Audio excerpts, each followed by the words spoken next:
আমি আজকে কথা বলবো একজন ডায়াবেটিক পেশেন্ট কিভাবে ঘরে বসে তার পায়ের যত্ন নিতে পারবে।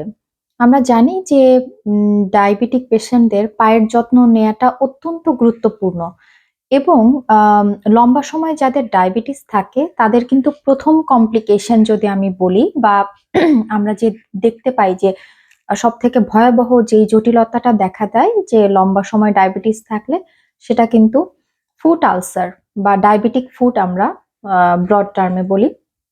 আজকে আমি সেটা নিয়ে কথা বলবো যে কিভাবে একজন পেশেন্ট ঘরে বসেই নিজে নিজের পায়ের যত্ন নিবেন। এবং এই ভিডিওর শেষ ভাগে আমি বলবো যে কেন এই জটিলতাগুলো দেখা দেয়, কি কারণে হয়, যার কারণে একজন ডায়াবেটিক পেশেন্ট এতটা সাফার করে। আজকে আমি বিস্তারিত বলার চেষ্টা করব। আশা করি সবাই উপকৃত হবেন। ৫টি উপায় বলবো, যেইভাবে একজন ডায়াবেটিক পেশেন্ট তার পাকে রক্ষা করতে পারবে। আমি রক্ষা করতে বলছি এই জন্য যে কমনলি ডায়াবেটিক পেশেন্টদের ক্ষেত্রে ডায়াবেটিক ফুট ডেভেলপ করে এবং সেক্ষেত্রে কিন্তু তার অবিসম্ভাবীভাবে পাটা কেটে ফেলতে হয় টুডে অর টুমরো, এবং সে পা নিয়ে অনেক বেশি সাফার করে। এই জন্য ডক্টররা কিন্তু লং টার্ম ডায়াবেটিস যাদের থেকে থাকে তাদেরকে পায়ের স্পেশাল যত্ন নিতে বলে। আমি আজকে সেই সিম্পল ৫টা উপায় বলবো যেইভাবে একজন ডায়াবেটিক পেশেন্ট নিজেই কিন্তু পায়ের যত্ন নিতে পারবে এবং সে পা কেটে ফেলা থেকে নিজেকে রক্ষা করতে পারবে। আমি ৫টি কারণ বলছি, সরি, আমি ৫টি উপায় বলছি যেভাবে সে পায়ের যত্ন নিতে পারে। ১ম উপায়টা হচ্ছে একজন পেশেন্ট অন্তত একবার, দিনের মধ্যে অন্তত একবার পায়ের দিকে ভালোভাবে চেক করবে, দেখবে যে পায়ের কোনো কালার চেঞ্জ হয়েছে কিনা, কোনো ফোস্কা পড়েছে কিনা, কোনো কাটা ফুটেছে কিনা, কোথাও কেটে গিয়েছে কিনা। এবং সেকেন্ডলি যেটা করবে, সে রেগুলার পা ক্লিন করবে। ক্লিন বলতে রেগুলার পা ধুবে এবং পায়ের আঙুলের মাঝখানে চেক করবে যে এখানেও কোনো ধরনের কোনো আম আ কাটা বা কোনো প্রবলেম হয়েছে কিনা, কোনো ফাঙ্গাল ইনফেকশন হয়েছে কিনা।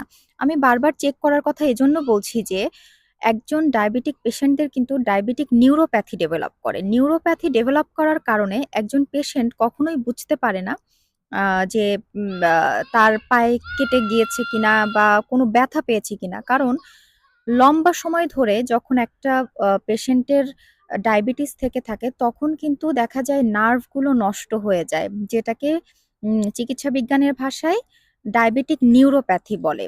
এবং একইভাবে দেখা যায় যে যেই ছোট ব্লাড ভেসেলস গুলো পায়ে সাপ্লাই দেয় সেগুলোও কিন্তু ড্যামেজ হতে থাকে। আমি তখনকার কথা বলছি যখন ডায়াবেটিসটা লম্বা সময় আনকন্ট্রোলড থাকে এবং কন্ট্রোল যদিও থেকে থাকে তার যদি ২০ বছর ২৫ বছর হয়ে যায় তখন কিন্তু ধীরে কমপ্লিকেশন গুলো ডেভেলপ করে। ইভেন টাইট কন্ট্রোলড থাকার পরেও। সো এই বিষয়গুলো খুবই গুরুত্বপূর্ণ যে আম পায়ের যত্নটা। আমি ৩ নাম্বার আ উপায় বলবো যে কিভাবে পায়ের যত্নটা আরো ভালোভাবে নেয়া যায়। যেমন প্রত্যেকটা ডায়াবেটিক পেশেন্টের সঙ্গেই একটা ছোট্ট আয়না থাকবে এবং আমি বললাম অন্তত একদিন যখন সে পাটা পরীক্ষা করবে তখন তালু কিন্তু অনেক সময় মিস হয়ে যায়। আমরা হয়তো পায়ের উপরিভাগ দেখলেও তালুটা দেখতে পারি না। তখন সে ছোট্ট আয়না দিয়ে পায়ের তালুটা দেখে নিবে যে কোনো ধরনের কোনো সমস্যা হয়েছে কিনা। যেমনটি বলেছি, কালার চেঞ্জ, কোনো কাটা-ফোঁটা বা কোনো ফোস্কা পড়া বা কেটে যাওয়া, এই ধরনের সিম্পল বিষয়গুলো। 4থলি, অতি সাবধানতার সঙ্গে পায়ের নখটা কাটতে হবে। যদি নিজে না পারে সে কিন্তু অন্য কারো সাহায্য নিবে। যাতে করে নখ কাটার সময় কোনো ধরনের কোনো ক্ষত সৃষ্টি না হয়। আমি বলবো যে মেকানিজমটা বা হচ্ছে কেন এই জটিলতাগুলো দেখা দেয়। ১ম কারণ peripheral arterial disease. Peripheral arterial ডিজিজটা কি? যখন একটা ডায়াবেটিক পেশেন্টের লম্বা সময় ধরে সুগারটা আনকন্ট্রোলড থাকে, তখন ব্লাড ভেসেলস এর গায়ে যে সেলটা থাকে সেটাকে এন্ডোথেলিয়াল সেল বলে। সেই সেলকে অ্যাটাক করে। এই সেলকে অ্যাটাক করার কারণে একটা ব্লাড ভেসেলের যেই নরমাল ফ্লেক্সিবিলিটি বা হচ্ছে সহজ বাংলায় যদি বলি সম্প্রসারিত প্রসারিত হওয়ার ক্ষমতাটা সেটা কমে যায় এবং ব্লাড ভেসেলসটা হার্ডেনিং হয়ে যায় বা শক্ত হয়ে যায় একটা শক্ত পাইপের মতো। তখন দেখা যায় যে এই ব্লাড ফ্লোটা কমে যায় বা ফ্লোটা কোথাও বন্ধ হয়ে যায়। এক কথায় এই পেরিফেরাল বা আমাদের শরীরের একদম প্রান্তিক যে এরিয়াটা যেমন পা, এই জায়গাগুলো দেখা যায় যে তখন ব্লাড ভেসেলসটা অ্যাবনর্মাল হওয়ার কারণে রক্ত চলাচল সঠিক হয় না বা ঠিক মতো হতে পারে না। এটা অন্যতম একটা কারণ, যার কারণে এখানে পচন ধরা বা পায়ের আলসার হওয়ার প্রবণতাটা বেড়ে যায়। ২ নাম্বার কারণটা হচ্ছে পেরিফেরাল নিউরোপ্যাথি। যদিও সবার প্রথমেই এটা একজন ডায়াবেটিক পেশেন্টদের ক্ষেত্রে ধরা দেয় যে তার বোধ শক্তি কমে যায়।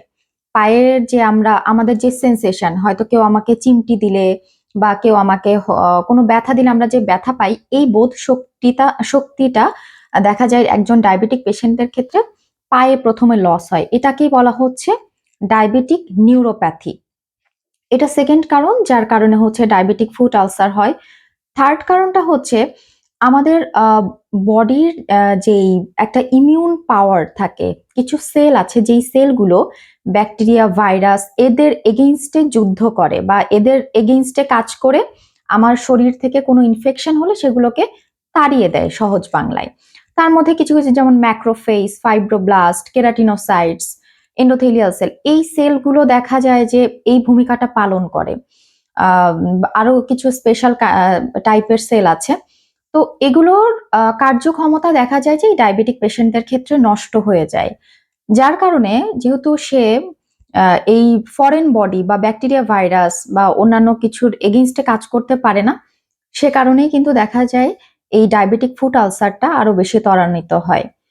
আরেকটা কারণ আছে যেটা হচ্ছে ইনফেকশনের চান্সটা বেড়ে যায়। বলা যায় একই কারণের জন্যই, যে যেহেতু বডির ইমিউনিটি কমে যায়, কোনো ইনফেকশন হলে সে তাড়াতাড়ি সেটা রিকভার করতে পারে না বা বোধ শক্তি কমে যাওয়া। আসলে সবকিছু মিলিয়েই এমন একটা পরিস্থিতির তৈরি হয় একটা ডায়াবেটিক লং টার্ম ডায়াবেটিক পেশেন্টদের ক্ষেত্রে, যার কারণে সে কিন্তু ওই ফাইট করার ক্ষমতাটা বা ওই ফরেন পার্টিকেল বা ব্যাকটেরিয়া, ভাইরাস বা হচ্ছে কোনো কাটাফোঁটা হলে সেই যে যুদ্ধ করে সেটাকে নিউট্রালাইজ করার ক্ষমতাটা সে হারিয়ে ফেলে।